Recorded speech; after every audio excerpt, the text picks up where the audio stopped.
Well, good afternoon, everybody. It's interesting that Clinton didn't introduce the title of my project. It's one of those, long words, buzzwords, ecosystems, profitability, all that kind of stuff. But really, I'm here to talk to you about building bridges. So you might wonder, what's the poultry girl up there talking about bridges for? What bridges and poultry, how do they connect? Well, really, it's about what we're doing is it's about transforming new ideas, new technologies, research outcomes into practical solutions for the poultry industry, for farmers, and for the broader industry. And in doing that, we build bridges that traverse that valley of death in the innovation adoption cycle. You may have heard of it. Our goal really is to develop poultry research and extension outcomes that transform the industry by improving sustainability and competitiveness. More buzzwords, but that's what we're about, right? So in order to do that, we've developed a plan that creates and really builds on a culture of shared responsibility and shared benefit through engagement in research and extension activities. Our theme that underlies everything we do is we're better together, and you'll see that back there on my poster as well. We work to enhance the relevance, the applicability, and the accessibility of the research outcomes, and we do all of this with a collaborative community. So we've heard examples today of this great research and then some of the challenges of producers being able to either access it or put it into action. And that's some of the work that we really work towards. And all of these bridges that we build, and we think of them as bridges because there's a number of steps in bridging that gap between research and the applied world. All of it involves many phases, and every end user has to go through these phases. I hear a lot about adapt and adopt, and we forget about that front end. And so we need to recognize that there are a lot of phases, and all of that, there's a lot of work that goes into moving end users through all of those phases. For instance, end users might not even know that the new technology exists. They might even know what action to take, might not even know what action to take. They might not understand it or understand why it's important. They might not care. They might not even appreciate why it's relevant or how it relates to them or how they can see the benefit.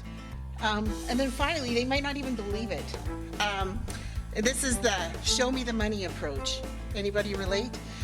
Or the I need to see with my own eyes, try it out myself.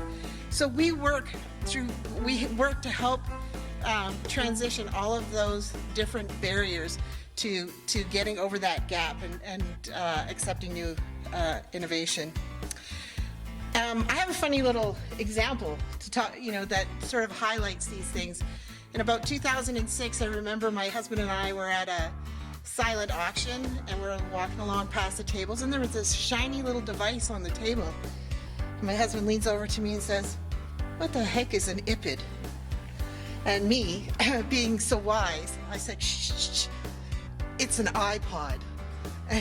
And so he leans over and goes, "What the heck is an iPod?"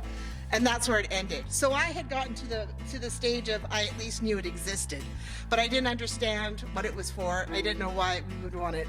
Now we've transitioned all of those stages. We've all had iPods, and we all have iPhones now, but it's taken a few years from that time. That was early in the 2000s. So getting to that place where people actually accept new innovation, it rarely happens through the work of one organization, and that's really what we're about. We connect different organizations, and in order to do that, the foundation of trust is what's really needed.